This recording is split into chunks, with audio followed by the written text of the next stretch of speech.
KBR న్యూస్కి స్వాగతం. ఈరోజు కూడా ప్రతి వైఎస్ఆర్సీపీకి సంబంధించిన ప్రతి కార్యకర్త, ప్రతి నాయకుడు కూడా ప్రతి గ్రామంలోని ప్రతి ఇంటికి కూడా తల ఎత్తుకొని సగర్వంగా ప్రతి ఇంటికి పోగలుగుతాం. మా ఎన్నికల మేనిఫెస్టోలో మేము ఇవన్నీ చెప్పాము. చెప్పిన ప్రతిదాన్ని కూడా ఒక బైబిల్గా, ఒక ఖురాన్గా, ఒక భగవద్గీతగా భావిస్తూ ఏకంగా 99% హామీలు అమలు చేసి మేము మన్ననలు పొందగలిగాము.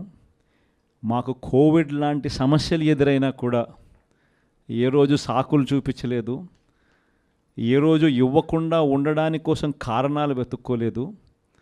మా నాయకుడైనా, మా పార్టీ అయినా, మేమైనా విలువలతో రాజకీయాలు చేశాం, విశ్వసనీయతతో రాజకీయాలు చేశాము అని ప్రతి ఇంటికి వెళ్ళి సగర్వంగా తలెత్తుకొని చెప్పగలిగే మనం చేసిన మంచి ప్రతి ఇంట్లో కూడా ఇవాళటికి కూడా బ్రతికే ఉంది.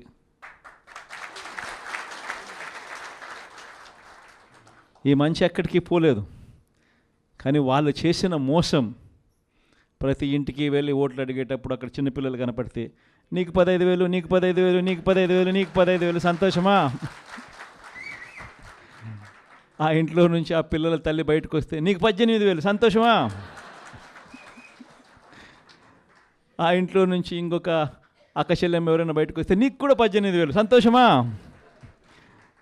ఆ ఇంట్లో ఎవరైనా ముస్లాం బయటకు వస్తే నీకు 4,000, సంతోషమా? అని ఇట్లా మాటలకు నిజంగా ఇటువంటి అబద్ధాలకు, ఇటువంటి మోసాలకు కాస్త ఆ ఇంట్లో ఒక 20 ఏళ్ళ పిల్లోడో 18 ఏళ్ళ పిల్లోడో ఎవడన్నా బయటకు వస్తే నీకు నెల 3,000 రూపాయలు నిరుద్యోగ భృతి, నీకు సంతోషమా?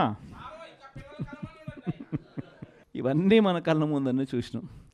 అంటే ఇటువంటి ప్రలోభాలకు ప్రజలు కూడా ఏమో జగన్ చేసినాడు కదా, జగన్ బాగానే చూసుకున్నాడు మమ్మల్ని అందరినీ, జగన్ పలావ్ పెట్టాడు, చంద్రబాబు నాయుడు బిర్యానీ పెడతానంటున్నాడు,